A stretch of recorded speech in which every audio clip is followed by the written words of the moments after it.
വന്നപ്പോൾ 600. അയാൾ ചെയ്ത് തോന്നിവാസം നിങ്ങൾ ചെയ്യണത് ഡോക്ടറെ, 100 രൂപ എന്ന് പറഞ്ഞിട്ടല്ലേ ഞാൻ ആ വേദന സഹിച്ച് അലറിയത്. ഉടനെ ഡോക്ടർ പറഞ്ഞു, അലറിയത് എന്നാ പ്രശ്നമായത്?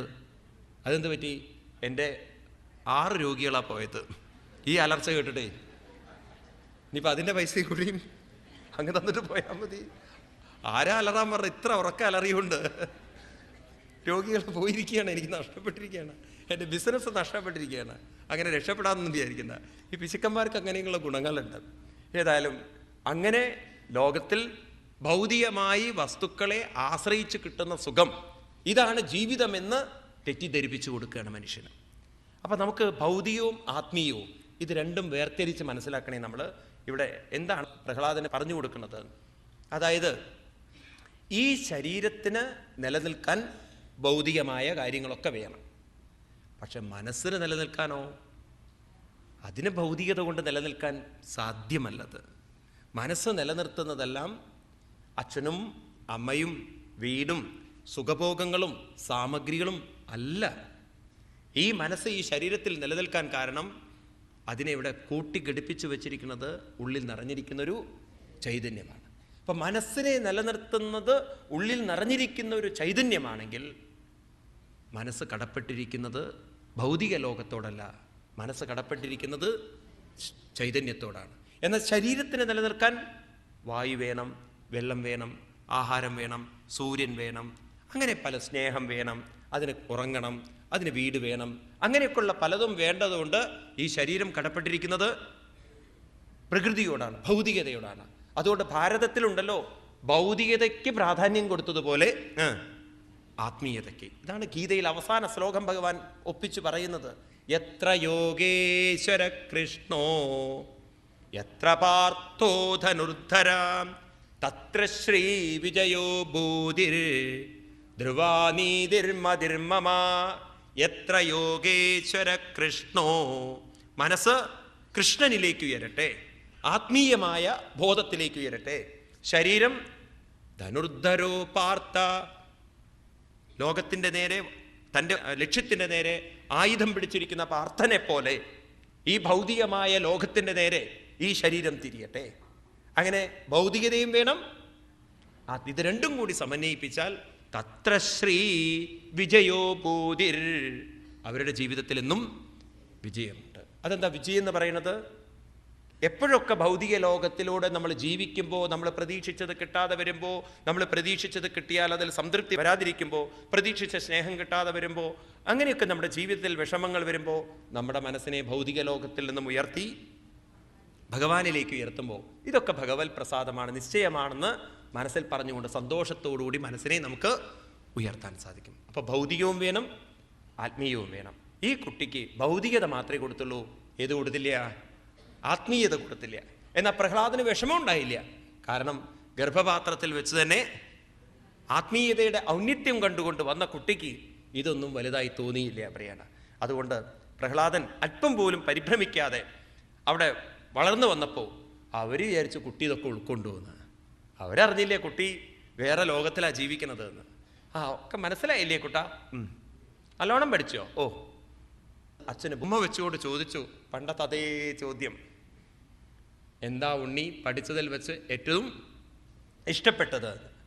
ഉണ്ണിയുടെ മനസ്സ് ഒരു നിമിഷം ധ്യാന നിമഗ്നമായി അച്ഛൻ്റെ കണ്ണിലേക്ക് നോക്കിയപ്പോൾ അച്ഛൻ ഇങ്ങനെ നോക്കേണ്ടത് എന്താ അപകടം വരികയെന്നറിയില്ലല്ലോ. താൻ പഠിച്ചത് അച്ഛന് ബോധ്യപ്പെടുത്തി കൊടുക്കുകയാണ്. ഭാഗവതത്തിൽ അതിസുന്ദരമായൊരു വരികളാണിത്. അച്ഛൻ്റെ മുഖത്ത് നോക്കി പറയണു, ശ്രവണം കീർത്തനം വിഷ്ണോ സ്മരണം പാദസേവനം അർച്ചനം വന്ദനം ദാസ്യം സഖ്യം ആത്മനിവേദനം. ശ്രവണം കീർത്തനം വിഷ്ണോ സ്മരണം പാദസേവനം അർച്ചനം വന്ദനം ദാസ്യം സഖ്യം ആത്മനിവേദനം. ഇതി പുംസാർപ്പിതാ വിഷ്ണോ ഭക്തിശ്ചേ നവലക്ഷണ ക്രിയതേ ഭഗവതി അധ്വാ തന്മന്യേ അതീതമുത്തമം. അച്ഛാ, ഞാൻ പഠിച്ചതിൽ വെച്ച് ഏറ്റവും സർവശ്രേഷ്ഠമായി എനിക്ക് മനസ്സിലായിട്ടുള്ളത് ശ്രവണം കീർത്തനം. അത് കേട്ടപ്പോൾ ഒന്ന് നോക്കിയത്ര എന്നെക്കുറിച്ചിട്ട് ആവുമോ? ഉടനെ ക്ലിയറാക്കി, വിഷ്ണു. പൊട്ട അങ്ങയെക്കുറിച്ചല്ല, വിഷ്ണുവിനെ കുറിച്ചാണ്. അവിടെ കൊണ്ട് നിൽക്കുന്നില്ല. സ്മരണം, പാദസേവനം, അർച്ചനം, വന്ദനം, ദാസ്യം, സഖ്യം, ആത്മനിവേദനം. എന്തുകൊണ്ടാണ് ഹിന്ദുക്കൾ പലപ്പോഴും ആത്മീയമായി ഉയരാത്തതെന്ന് ചോദിച്ചു കഴിഞ്ഞാൽ ഈ ശ്ലോകം നമുക്ക് മറുപടി പറഞ്ഞു തരികയാണ്. നമ്മുടെ മനുഷ്യ മനസ്സിന് ഈശ്വരീയതയിലേക്ക് ഉയരാൻ ഒരുപാട് വ്യാപ്തി കണ്ടെത്താൻ സാധിക്കും. എന്ന് വെച്ചാൽ ഒരുപാട് വിശാലമാവാൻ സാധിക്കും. നമ്മളുണ്ടല്ലോ വെറും ഒരു അമ്പലവും വെറും ഒരു വഴിപാടും അങ്ങനെ അങ്ങോട്ട് ഒതുങ്ങി നിൽക്കുമ്പോൾ മനസ്സ് വികസിക്കുന്നതിന് പകരം ചുരുങ്ങി വരിക ചെയ്യുക. നമുക്കെന്ത് വേണം? ഭക്തിയിൽ മനസ്സ് വികസിക്കണമെങ്കിൽ ശ്രവണം വേണം, കീർത്തനം വേണം, സ്മരണം വേണം, പാദസേവനം വേണം, അർച്ചനം വേണം, വന്ദനം വേണം, സഖ്യം വേണം, ആത്മനിവേദനം. അവസാനം മനസ്സ് ആരിലേക്ക് എത്തിച്ചേരണം? ഭഗവാൻ. അതായത് മനുഷ്യ മനസ്സിന് വിശാലമാവണമെങ്കിൽ, അതിന് വിസ്തൃതമാവണമെങ്കിൽ ഭക്തിയുടെ വിവിധങ്ങളായിട്ടുള്ള ഭാഗങ്ങളിലൂടെ കടന്നു പോകേണ്ടതുണ്ട് എന്ന് പറയുകയാണ്. അതങ്ങനെ നമ്മൾ പരിശീലിച്ചെടുത്തിരുന്നെങ്കിൽ കുട്ടിക്കാലത്ത് തന്നെ ഭാഗവതാദികൾ കേൾക്കുക, സത്സംഗങ്ങൾ കേൾക്കുക, കൂടിയിരുന്നിട്ട് എല്ലാവരും കൂടി ചേർന്ന് നാമസങ്കീർത്തനങ്ങൾ ചൊല്ലുക. അപ്പം തന്നെ നമ്മുടെ മനസ്സതിൽ ലയിച്ചു അല്ലേ? പിന്നെ ഒറ്റയ്ക്കാവുന്ന സമയത്ത് സ്മരിക്കുക. പിന്നീട് എവിടെയൊക്കെ അവസരം കിട്ടുന്നുണ്ടോ അപ്പോഴൊക്കെ ഭഗവാന്റെ സേവനങ്ങൾക്ക് തയ്യാറാവുക. എപ്പോഴൊക്കെ പൂജിക്കണം എന്നുള്ളൊരു മനസ്സ് വരുന്നുണ്ടോ അർച്ചനം ചെയ്യുക, വന്ദനം ചെയ്യുക, ദാസ്യം ചെയ്യുക. ഭഗവാനേ ഉള്ളൂ സുഹൃത്തായി എന്ന് മനസ്സിൽ ഉറപ്പിച്ച് ജീവിക്കുക. ഇങ്ങനെയൊക്കെ ചെയ്തു കഴിഞ്ഞാൽ അവസാനം മനസ്സെവിടെ എത്തിച്ചേരും? ആത്മനിവേദനം. എത്രയോ മഹാത്മാക്കൾ നമുക്ക് കാണാം ശ്രവണത്തിലൂടെ തൻ്റെ ജീവിതത്തെ വികസിപ്പിച്ചെടുത്ത ആളുകളുണ്ട്. ഒരിക്കലും ഗുരുവായൂരിൽ തന്നെ ഒരു കഥ കേട്ടിട്ടുണ്ട്. ഗുരുവായൂരിലൊരു ആചാര്യൻ ഇങ്ങനെ ഭാഗവതം പറയുകയാണ്. അപ്പം അങ്ങനെ ഭാഗവതം പറയുന്ന സമയത്ത് പിങ്കളാനാമ വേശ്യാസ്യാൽ, പിങ്കളയുടെ കഥ പറഞ്ഞു, ഒരു വേശ്യയുടെ കഥ. ഇപ്പം വിദേഹ നഗരത്തിലെ വേശ്യയുടെ കഥ ഏകാദശ സ്കന്ധത്തിൽ വരുമ്പോൾ ആ കഥ ഇങ്ങനെ പറഞ്ഞുകൊണ്ടിരിക്കുമ്പോൾ ഒരാൾ പുറത്തുകൂടെ പോകുമായിരുന്നു. അയാൾക്ക് അത്ര വലിയ ഭക്തിയൊന്നുമില്ല. അപ്പം അയാൾ പിങ്കള എന്ന് പറയുന്ന വേശ്യയുടെ കഥ ഗുരുവായൂരമ്പലത്തിലോ തരക്കടില്ലല്ലോ, അതൊന്ന് പോയി കേൾക്കുക തന്നെ വേണമല്ലോ. അപ്പം അയാൾക്ക് ഗുരുവായൂരപ്പനേക്കാളും ഇത്തരം കാര്യങ്ങൾ കേൾക്കാൻ താല്പര്യമുണ്ട്. കാരണം ഒരു വേശ്യയുടെ കഥയാണ് പറയുന്നത്, അതും എവിടെ? ഗുരുവായൂരപ്പൻ്റെ അടുത്ത്. എത്രയോ നാമൊക്കെ ചെല്ലേണ്ട സ്ഥലമാണെന്നൊക്കെയാണ് ഇയാൾ കേട്ടിരിക്കുന്നത്. അങ്ങനെയാണ് ഇയാൾ മനസ്സിലാക്കിയിരിക്കുന്നത്. ഇയാൾ കുറച്ച് നേരം അവിടെ കേട്ടിരുന്നു. പണ്ടൊരു വേശ്യ ഉണ്ടായിരുന്നു. ആ വേശ്യ ഇങ്ങനെ അവളുടെ ബിസിനസ്സായിട്ട് ഇങ്ങനെ നടക്കുന്ന സമയത്ത് ഒരു ദിവസം അവൾ പ്രതീക്ഷിച്ച പോലെ ആൾ വന്നില്ല, കസ്റ്റമർ വന്നില്ല. അപ്പോൾ അവൾക്ക് വളരെ വിഷമായി. അങ്ങനെ ഇരിക്കുക അവളുടെ വിവേകമാകുന്ന ആ ബുദ്ധി ഒരു ചോദ്യം അവളോട് ചോദിക്കുകയാണ്. ഈ ചീഞ്ഞലിക്കുന്ന ഒലിക്കുന്ന ഈ ശരീരത്തിൽ നിന്ന് കിട്ടുന്ന സുഖം ആരാണ് ശരിക്കും എനിക്ക് തരുന്നത് എന്ന് അവളുടെ മനസ്സിലൊരു തോന്നൽ വന്നു. അപ്പോൾ അവൾ അതിനെക്കുറിച്ച് മനസ്സിലാവാതെ വന്നപ്പോൾ സത്സംഗങ്ങളിലേക്ക് അവളുടെ മനസ്സ് തിരിഞ്ഞു. അപ്പോൾ അവൾക്ക് മനസ്സിലായി ഈ ജഡമായ ശരീരത്തിന് സുഖം തരാൻ സാധിക്കുന്നത് ഈ ശരീരത്തിൽ നിറഞ്ഞിരിക്കുന്നൊരു ചൈതന്യമുള്ളതും ഇത് തന്നെയാണ് വിഷ്ണു എന്ന് ബോധ്യം വന്ന് അവളുടെ മനസ്സിനെ അവൾ വിഷ്ണുവിലേക്ക് ഉയർത്തി എന്നുള്ള കഥ കേട്ടപ്പോൾ ഇയാൾക്ക് തോന്നി വേശ്യ തരക്കടില്ലല്ലോ. അന്ന് മുതൽ ഇയാൾക്കൊരു താല്പര്യം, അങ്ങനെ ഒരു വേശ്യയുടെ മനസ്സിനെ അവൾക്ക് ഈശ്വരനിലേക്ക് ഉയർത്താമെങ്കിൽ എൻ്റെ മനസ്സിനെയും ഈശ്വരനിലേക്ക് ഉയർത്തിക്കൂടെ എന്ന് അയാൾക്ക് തോന്നി. പിന്നീട് അയാൾ വലിയ ഭാഗവതാചാര്യനായി തീർന്നതാണ്. അങ്ങനെയൊക്കെയുള്ള കഥകൾ പറഞ്ഞു കേട്ടിട്ടുണ്ട്. ഇതുപോലെ കീർത്തനം വിഷ്ണു കീർത്തിച്ചുകൊണ്ട് ഭഗവാനിലേക്ക് മനസ്സ് ഉയർത്താൻ സാധിച്ചവരുണ്ട്. കർണാടകയിൽ ഉടുപ്പി എന്ന് പറയുന്നൊരു ക്ഷേത്രമുണ്ട്, പോയിട്ടുണ്ടാവും നിങ്ങൾ പലരും. അവിടെ പണ്ട് വളരെ നമ്മുടെ ഹിന്ദു മതത്തിൻ്റെ ഒരു വലിയൊരു ദുഷിച്ചൊരു ഭാഗമായിരുന്നല്ലോ ജാതി വ്യവസ്ഥ. അപ്പോൾ ഉയർന്ന ജാതിക്കാർ വസിക്കുന്നവരായ സ്ഥലമായിരുന്നു ഉടുപ്പി ക്ഷേത്ര പരിസരം. അന്നൊന്നും ഹരിജന വിഭാഗത്തിനോ അതിൻ്റെ താഴെയുള്ളവർക്കൊന്നും ആ പ്രദേശത്തേക്ക് അടുക്കാൻ പോലും പറ്റാത്തൊരു കാലം ഉണ്ടായിരുന്നു, പഴയ കാലം. അപ്പോൾ ഒരു ഹരിജനമായിരുന്ന ഒരാൾ ആ കാലഘട്ടത്തിൽ വളരെ വലിയ ഭഗവത് ഭക്തനായി, കനകദാസൻ എന്ന് പറയും, ഭഗവാന്റെ അത്രയും ദൃഢമായ ഭക്തിയുള്ളവനായി അയാളിങ്ങനെ നൃത്തം ചെയ്യും ഭഗവാന്റെ നാമം ചൊല്ലിക്കൊണ്ട്, കീർത്തനങ്ങൾ ചൊല്ലിക്കൊണ്ട്. അദ്ദേഹത്തിൻ്റെ കയ്യിലൊരു നാടൻ വീണയുമുണ്ട്, അതിങ്ങനെ മീട്ടിക്കൊണ്ട് അദ്ദേഹം നൃത്തമാടും. ഒരിക്കൽ അദ്ദേഹം നൃത്തമാടി ലഹരിയിൽ മറന്നുപോയി ഒരിക്കലും മറ്റുള്ള ജാതിക്കാരെ പ്രവേശിക്കാൻ പാടില്ലാത്ത ആ ക്ഷേത്ര പരിസരത്തിലേക്ക് വന്നു എന്നാണ്. അപ്പോഴേക്കും ബ്രാഹ്മണരത് കണ്ടു. അവർ ആ കനകദാസനെ ക്ഷേത്രത്തിൻ്റെ പുറകിൽ ഒരു മരത്തിനോട് പിടിച്ചു കെട്ടിയിട്ട് ചാട്ടവാറ് കൊണ്ട് അടുപ്പിച്ചു. പക്ഷെ അപ്പോഴും അയാളുടെ മനസ്സ് മുഴുവൻ ഈ വേദന കൊണ്ട് പൊളയുകയായിരുന്നില്ല, നാമസങ്കീർത്തനം കൊണ്ട് ആനന്ദിക്കുകയായിരുന്നു. അയാൾ അവിടെ കുഴഞ്ഞു വീണു. പിന്നീട് അദ്ദേഹം മരിക്കുകയാണെന്നാണ്. അന്ന് കുഴഞ്ഞു വീണ സമയം, അന്ന് രാത്രിയിൽ അയാൾ അവിടെ കിടക്കുന്ന സമയം ക്ഷേത്രത്തിലൊരു വലിയ മാറ്റം വന്നു എന്നാണ്. പിറ്റേ ദിവസം അവിടെ വരുന്ന സമയത്ത് ആളുകൾ കാണുന്നത് ക്ഷേത്രത്തിൻ്റെ പുറം ഭാഗം പൊളിഞ്ഞിട്ട് വിഗ്രഹം അങ്ങോട്ട് തിരിഞ്ഞു മാറിയിരിക്കുകയാണ്. വിഗ്രഹം നേരെ ഓപ്പോസിറ്റായിരിക്കുന്നത്, ഈ കനകദാസൻ ഇരിക്കുന്നതിൻ്റെ നേരെ. എന്നിട്ട് അവിടുത്തെ പ്രധാന പൂജാരി, ബ്രാഹ്മണനാണ് അദ്ദേഹം, അദ്ദേഹത്തിന് സ്വപ്നത്തിൽ ദർശനം കൊടുത്തുകൊണ്ട് പറഞ്ഞു, ഇനി മേലാൽ ബ്രാഹ്മണരെന്നെ പൂജിക്കരുത്, ഇനി ബ്രാഹ്മണർക്ക് എന്നെ പൂജിക്കാനുള്ള അർഹതയില്ല, ഇനി സന്യാസിമാരെന്നെ പൂജിച്ചാൽ മതി, സർവസംഘ പരിത്യാഗികളായിട്ടുള്ള. അങ്ങനൊരു കഥ ഇന്നും ഉടുപ്പിയിൽ നിങ്ങൾക്ക് കാണാം. അവിടെ ചെന്ന് കഴിഞ്ഞാലല്ലോ ക്ഷേത്രത്തിൻ്റെ പ്രധാന ഗോപുരത്തിൻ്റെ നേരെയല്ല വിഗ്രഹം, വിഗ്രഹം നേരെ ഓപ്പോസിറ്റാണ്. നിങ്ങൾക്ക് കാണണമെങ്കിൽ ചെറിയൊരു ജനവാതിലിൻ്റെ ഉള്ളിൽ കൂടെ ചെറിയൊരു അഴി വെച്ചിട്ടുണ്ട്, അതിൻ്റെ ഉള്ളിൽ കൂടെ നോക്കണം ഭഗവാന്റെ വിഗ്രഹം കാണണമെങ്കിൽ. ഇന്നും അവിടെ വർഷത്തിലൊരിക്കൽ ഹരിജനങ്ങളുടെ കാല് കഴിച്ചുകൊണ്ട് ബ്രാഹ്മണർ ഭക്ഷണം കൊടുക്കും അവർക്ക്. കാരണം അവർ ഭഗവാന്റെ ഭക്തന്മാർ തന്നെയാണ് എന്നുള്ളത്. അപ്പം ശ്രവണത്തിലൂടെ മനസ്സിനെ ഉയർത്തിയവർ, എന്തെല്ലാം തരത്തിൽ മനസ്സിനെ ഉയർത്തിയവർ ഈ ഭാരതത്തിലുണ്ട്. അതുകൊണ്ട് നമ്മുടെ മനസ്സിന് പല വിധത്തിലൂടെയും മനസ്സിനെ ഭഗവാനിലേക്ക് ഉയർത്താൻ വ്യാപ്തിയുണ്ട്, കഴിവുണ്ട്. ചിലരത് കണ്ടെത്താതെ ഉണ്ടല്ലോ വെറുതെ ഈ പ്രദക്ഷിണവും വെച്ച് നാമം ചൊല്ലിക്കൊണ്ട് പോകുമ്പോൾ ഇത്രയേ ഉള്ളൂ ഭക്തി എന്ന് കരുതരുത്. ഇനിയും അതിന് സാധ്യതകളുണ്ട്. ആരും നമുക്ക് പറഞ്ഞു തരാനില്ലാത്തതുകൊണ്ടാണ്. ചിലർക്കൊക്കെ പേടിയ പൂജ ചെയ്താൽ വല്ലതും സംഭവിക്കുമെന്ന്. കഴിഞ്ഞ ദിവസം ഞാൻ പറഞ്ഞു നിങ്ങളോട്, പൂജ ചെയ്താൽ വല്ലതും സംഭവിക്കുമെന്ന് നിങ്ങൾ പേടിക്കുമ്പോൾ തന്നെ നിങ്ങൾക്ക് സംശയമാണുള്ളത്. എനിക്കൊന്നും സംഭവിക്കുകയില്ല, കാരണം എൻ്റെ കൂടെ ഭഗവാനുണ്ട്. നാശമില്ലാത്ത ആത്മാവിന് എന്ത് സംഭവിക്കാൻ? ഭഗവാനല്ലേ കൂടെയുള്ളത്. ഇനി എന്ത് സംഭവിച്ചാലും അത് ഭഗവാന്റെ പ്രസാദമാണ്. ഈ രീതിയിലൊക്കെ നമ്മുടെ മനസ്സിനെ കണ്ട് ഭയത്തിൽ നിന്ന് മനസ്സിനെ മുക്തമാക്കി ഭഗവാന്റെ നാമസങ്കീർത്തനം എപ്പോൾ ചൊല്ലുമ്പോഴും എനിക്ക് പേടിയില്ല, ഭഗവാന്റെ കാര്യങ്ങൾ കേൾക്കാൻ എനിക്ക് പേടിയില്ല, ഭഗവാനെ പൂജിക്കാൻ എനിക്ക് പേടിയില്ല, ഭഗവാന് വേണ്ടി എന്ത് സേവനം ചെയ്യാനും എനിക്ക് പേടിയില്ല. ഇങ്ങനെ ഭയമുക്തമായൊരു മനസ്സുകൊണ്ട് നമ്മൾ ഭജിക്കാൻ തുടങ്ങിക്കഴിഞ്ഞാൽ അവസാനം നമ്മുടെ മനസ്സ് ആത്മനിവേദനം എവിടെ എത്തിച്ചേരും? ഭഗവാനിലേക്ക് എത്തിച്ചേരും. ഇക്കാര്യത്തിൽ സംശയിക്കേണ്ട. ഇതാണ് ഭഗവാൻ ഉറപ്പിക്കുന്നത്.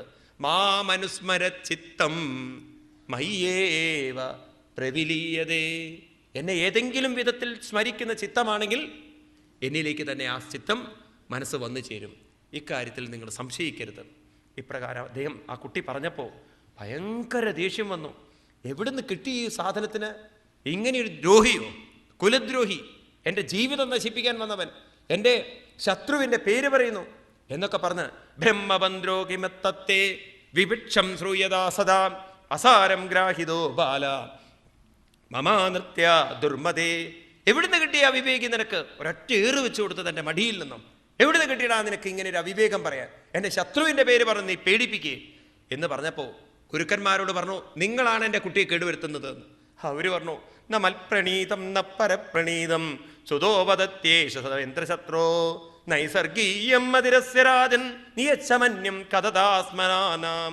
ഞങ്ങളല്ല കുട്ടിയുടെ മനസ്സ് കേടുവരുത്തി, ഞങ്ങളെ ചീത്ത പറയരുത്, ഇത് അവൻ്റെ ജന്മനാ സ്വഭാവമാണെന്ന് തോന്നുന്നു, അല്ലെങ്കിൽ അവൻ ഇങ്ങനെയൊക്കെ വിഡ്ഢിത്തങ്ങൾ വിളിച്ചു പറയുമെന്ന്. എന്നിട്ട് ഗുരുക്കന്മാർ ചോദിച്ചു, എവിടുന്നാ പ്രഹ്ലാദൻ നിനക്ക് കിട്ടിയത്? പറയൂ, നീ എവിടുന്നാ കിട്ടിയത് എന്ന്. ഒരിക്കൽ കൂടി പ്രഹ്ലാദൻ മറുപടി കൊടുക്കുകയാണ്. മതിർന്ന കൃഷ്ണേ വരദസ്വതോവാം മിതോ വിപത്യേത ഗൃഹവ്രതാനാം അതാന്ധഗോപിർവിശദാം തമിശ്രം പുനഃ ചർവിത ചർവണം. നിങ്ങൾക്ക് ഇപ്പോഴും അവിവേകികളെ മനസ്സിലാവുന്നില്ലേ? നിങ്ങളുടെ മനസ്സുണ്ടല്ലോ ഒരിക്കലും ഭഗവാനിലേക്ക് തിരിയാൻ പോകുന്നില്ലേ? കാരണം ചർവിത ചർവണാനം, നിങ്ങൾ അനുഭവിച്ചത് തന്നെയാണ്, ചർവണം ചെയ്തത് തന്നെയാണ്. പശുക്കൾ കണ്ടിട്ടില്ലേ, ഒരിക്കൽ കഴിച്ചത് തന്നെയാണ് വീണ്ടും അയവിറക്കുന്നത്. നമ്മുടെയൊക്കെ ജീവിതം അത് തന്നെയാണെന്ന് പറയണം. അനുഭവിച്ചത് തന്നെയാണ് അനുഭവിച്ചുകൊണ്ടിരിക്കുന്നത്. രാവിലെ എന്ന് എണീറ്റാ ഭക്ഷണം കഴിക്കണു, എന്നും അത് തന്നെയല്ലേ ചെയ്യുന്നത്. ഉച്ചയ്ക്കും ഭക്ഷണം കഴിക്കണു, അത് തന്നെയല്ലേ ചെയ്യുന്നത്.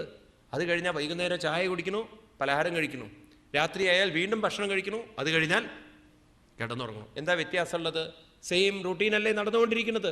ചർവിത ചർവണം, കഴിച്ച് തന്നെ കഴിച്ച് ജീവിതത്തിൽ ഒരു പുതുമയില്ല പലർക്കും എന്ന് പറയാം. ആ ജീവിതത്തിൽ പുതുമയുണ്ടാവണമെങ്കിൽ, മനസ്സ് ഭഗവാനിലേക്ക് തിരിയണമെങ്കിൽ എന്ത് വേണം? നൈഷാമതിസ്താവതൊരുക്രമാഗ്രിം സ്മൃജത്യനർത്ഥാപകമോ യദർത്ഥാം മഹീയസം പാദരജോഭിഷേകം നിഷ്കിഞ്ചനാനം നവൃണീതയാവൽ. നിങ്ങൾക്ക് സ്വയം മനസ്സിനെ ഉയർത്താൻ പറ്റില്ലെങ്കിൽ നിഷ്കിഞ്ചനാനം, ആരാണോ മനസ്സിനെ ഭഗവാനിലേക്ക് ഉയർത്തിയിരിക്കുന്നത് അവരുമായി പോയിട്ട് പാദരജോഭിഷേകം, ആ മഹാത്മാക്കളുടെ പാദത്തെ അഭിഷേകം ചെയ്യുമെന്ന് പറഞ്ഞാൽ അവരുടെ കൂടെ മനസ്സിനെ നയിക്കൂ. നല്ല രീതിയിൽ ജീവിക്കുന്ന ആളുകളുടെ കൂടെ മനസ്സ് അവരുടെ കൂടെ ചേർത്ത് കഴിഞ്ഞാൽ അവരെ പോലെ നമുക്കും മനസ്സിനെ ഉയർത്താൻ സാധിക്കും. ഇതല്ലാതെ വേറെ യാതൊരു വഴിയില്ല എന്ന് പറഞ്ഞ് ആ കുട്ടി പറഞ്ഞപ്പോൾ ഭയങ്കര ദേഷ്യം വന്നു. ഇവനുണ്ടല്ലോ നമ്മുടെ സർവനാശത്തിന് വന്നിരിക്കുകയാണ്, ഇനി ഇവനെ വച്ചിരിക്കരുത് എന്ന് മനസ്സിൽ ഉറപ്പിച്ചുകൊണ്ട് പറഞ്ഞു. ഗുരുക്കന്മാരോട് പറഞ്ഞു, നിങ്ങൾ പോയിക്കോളൂ, ഞാൻ നോക്കിക്കോളാം. ഇനി ഇവൻ ജീവിച്ചിരുന്നാൽ ഇവൻ എൻ്റെ അന്ധകനായിരിക്കും. വിഷ്ണുവിൻ്റെ പേരും പറഞ്ഞ് എന്നെ പേടിപ്പിക്കുന്നു ഇവൻ, ദുഷ്ടൻ, നീചൻ. സ്വന്തം പുത്രനെ കൊല്ലാനുള്ള ഒരു മനസ്സ് ആ പിതാവിന് കിട്ടിയെന്നാണ്. അവിടെ വെച്ച് കിങ്കരന്മാരെ വിളിച്ചു വരുത്തി, ഇനി ഉണ്ണിയെ കൊല്ലണമെന്ന്. ചകാര തദ്വതോപായം നിർബന്ധേന യുധിഷ്ഠിരാം ദിഗ്ഗജേദന്തശോകൈശ്ചാം അഭിചാരാപബാധനേ മായാഭിസംനിരോധൈശ്ച ഗരധാനൈരവശോ ഭോജനേ. അവന് കുട്ടിക്ക് വിഷം കൊടുക്കാൻ വേണ്ടി അമ്മയെ ഏൽപ്പിച്ചു. കൊടുക്കടി, നീ പ്രസവിച്ച കുട്ടിയെ നീ തന്നെ കൊല്ല. ആ കുട്ടിയെ കൊല്ലാൻ നിശ്ചയിച്ചു. അപ്പോൾ കുട്ടി ചോദിച്ചു, എന്താ അമ്മ ഈ ഈ എന്താണ് ചോറിന് ഇങ്ങനെ ഒരു നിറം? ഘോരമായ വിഷമാണ്. അത് ഘോരമായ വിഷമാണെന്ന് അറിയുന്ന അമ്മ കുട്ടിയുടെ കണ്ണിലേക്ക് നോക്കിക്കൊണ്ട് പറഞ്ഞു, ഉണ്ണി ഏതൊരു നാമമാണോ ജപിക്കുന്നത് ആ നാമം ജപിക്കുന്ന ഭഗവാന്റെ പ്രസാദമാണ് ഉണ്ണി എന്ന് മനസ്സിലാക്കിക്കൊണ്ട് കഴിച്ചോളൂ എന്ന്. കുട്ടിക്കത് വിഷമായിട്ടേ തോന്നിയില്ല, അത് ഭഗവാന്റെ പ്രസാദമായിട്ട് കുട്ടി സ്വീകരിച്ചു എന്നാണ്. കുട്ടി മരിക്കാതെ വന്നപ്പോൾ ഹിരണ്യകശിപുവിന് മനസ്സിലായി, ഇതെന്തോ അത്ഭുതമുണ്ട് ഈ കുട്ടിയിലെന്ന്. ആരോ ഈ കുട്ടിയെ രക്ഷിച്ചുകൊണ്ടിരിക്കേണ്ടത്. കൊല്ലാനുള്ള കിങ്കരന്മാരെ, മല്ലന്മാരെ വരുത്തിക്കൊണ്ട് പറഞ്ഞു, കൊണ്ടുപോകും, പർവ്വതത്തിൻ്റെ മുകളിൽ നിന്ന് താഴേക്ക് വലിച്ചെറിയൂ, പൊട്ടിച്ചതറട്ടെ. അവർ കൊണ്ടുപോയി. തല പൊട്ടിച്ചതറിയില്ല. പാമ്പുകളെ കൊണ്ട് കൊത്തിച്ചു നോക്കി, വിഷം ഏൽക്കുന്നില്ല. അഗ്നിയിലേക്കിട്ട് നോക്കി, കത്തിച്ചാമ്പലാവുന്നില്ല. കടലിലേക്ക് വലിച്ചെറിഞ്ഞു നോക്കി. അവർ തിരിച്ചു വരുമ്പോഴേക്കും കുട്ടി കരയിൽ ഇങ്ങനെ ഇരിക്കുന്നു, ധ്യാനനിരതനായിട്ട്. അവർക്ക് മനസ്സിലായി ഈ കുട്ടിയെ കൊല്ലാൻ സാധ്യമല്ല. തിരിച്ചു കൊണ്ടുവന്നു. അച്ഛൻ്റെ അടുത്തേക്ക് ഹിരണ്യകശിപുവിൻ്റെ കയ്യിലേക്ക് ഏൽപ്പിച്ചപ്പോൾ ഭയങ്കര കോപം കൊണ്ട്, ഇങ്ങനെയൊക്കെ വരുണപാശം കൊണ്ട് കെട്ടിയിട്ടിട്ടും ഇവരെ കൊല്ലാൻ ശ്രമിച്ചിട്ടും കൊല്ലാൻ പറ്റിയിട്ടില്ലെങ്കിൽ ഇവരെ ആരോ രക്ഷിച്ചുകൊണ്ടിരിക്കുന്നുണ്ട്, ഇവരെ ഞാൻ വെട്ടി നുറുക്കിക്കളയുമെന്ന് കോപത്തോടുകൂടി വാളെടുക്കുമ്പം ഗുരുക്കന്മാർ പറഞ്ഞു, ഒന്നുകൂടി ഞങ്ങൾ ട്രൈ ചെയ്യട്ടെ, ഒരിക്കൽ കൂടി ഞങ്ങൾക്കൊരു അവസരം തരൂ എന്ന് പറഞ്ഞ് തദേതി ഗുരുപുത്രോക്തം അനുജ്ഞായേതമബ്രവിൽ ധർമാഹ്യസ്യോപദേഷ്ടവ്യാം രാജ്ഞാം യേ ഗൃഹമേദിനം യദാചാര്യപരാവൃത്തോ ഗൃഹമേധീയകർമ്മസോ വയസ്യേ ബാലകി തത്ര സ്വബഹൂതക്ഷണൈ.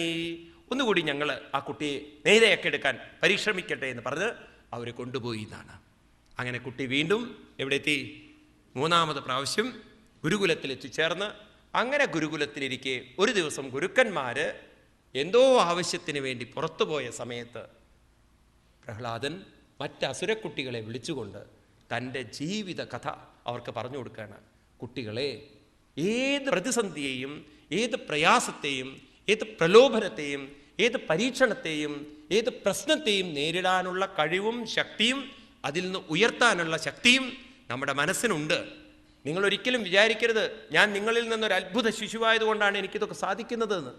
ഈ കഴിവുകളൊക്കെ നിങ്ങളിലുമുണ്ട്. അതെങ്ങനെ നിങ്ങൾക്ക് വാർത്തെടുക്കാൻ സാധിക്കുമെന്ന് ഞാൻ എൻ്റെ അനുഭവത്തിലൂടെ നിങ്ങളോട് പറഞ്ഞു തരാം എന്ന് പറഞ്ഞ് പ്രഹ്ലാദൻ മറ്റ് അസുരക്കുട്ടികൾക്ക് കൊടുക്കുന്ന ജ്ഞാനോപദേശമാണ് 6-ാമത്തെയും 7-ാമത്തെയും അധ്യായത്തിൽ.